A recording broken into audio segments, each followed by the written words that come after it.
মিরপুরে সোনি স্কয়ারে সিনেপ্লেক্সে শাকিব খানের আলোচিত তুফান সিনেমার বিশেষ প্রদর্শনীতে ছিলেন আরিফিন শুভ। সোমবার সুপারস্টার শাকিবের সিনেমার প্রদর্শনীতে শুভর আগমনে অবাক হয়েছেন উপস্থিত অতিথিরা। এর আগে এমনটা হয়নি বাংলা সিনেমায়। শো শেষে আরিফিন শুভও জানিয়েছেন, এবারই প্রথম শাকিব ও তিনি একসঙ্গে সিনেমা উপভোগ করছেন। আরিফিন শুভর উপস্থিত হওয়ার কিছু সময় পর হাজির শাকিব খান। বক্তব্য পর্ব শুরুর আগে শুভ গিয়ে শাকিবকে অভিনন্দন জানালেন। এমন আয়োজনে শুভকে দেখেই উঠে দাঁড়ালেন শাকিব। এ সময় শুভ শাকিবের পায়ে হাত দিয়ে সালাম করেন, আর তা দেখে শুভকে বুকে জড়িয়ে ধরেন শাকিব। এমন দৃশ্য দেখে অন্তর্জালে আলোচনা হচ্ছে।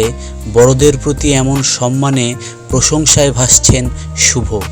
তুফান দেখে আরিফিন শুভ উপস্থিত সাংবাদিকদের জানিয়েছেন, দেশের সুপারস্টারকে ঠিকঠাক মতো ব্যবহার করেছেন রায়হান রাফি। এমন শাকিব ভাইকে আগে দেখা যায়নি।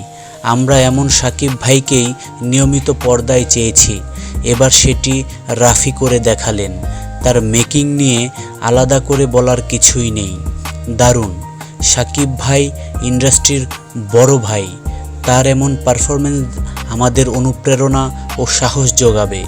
চঞ্চল দাদা যতক্ষণ স্ক্রিনে ছিলেন বরাবরের মতোই মুগ্ধ করেছেন। নাবিলার কামব্যাকও স্মরণীয় হয়ে থাকলো। গানগুলো বেশ হয়েছে। নূর লেখা টি শার্ট দেখে শুভর কাছে এর রহস্য জানতে চাওয়া হয়। নায়ক জানিয়েছেন দ্রুতই মুক্তি পাচ্ছে তার নূর সিনেমা।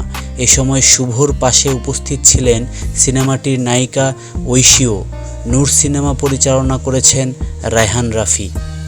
তো বন্ধুরা, কেমন লাগলো আপনাদের শুভর এই ব্যাপারটা?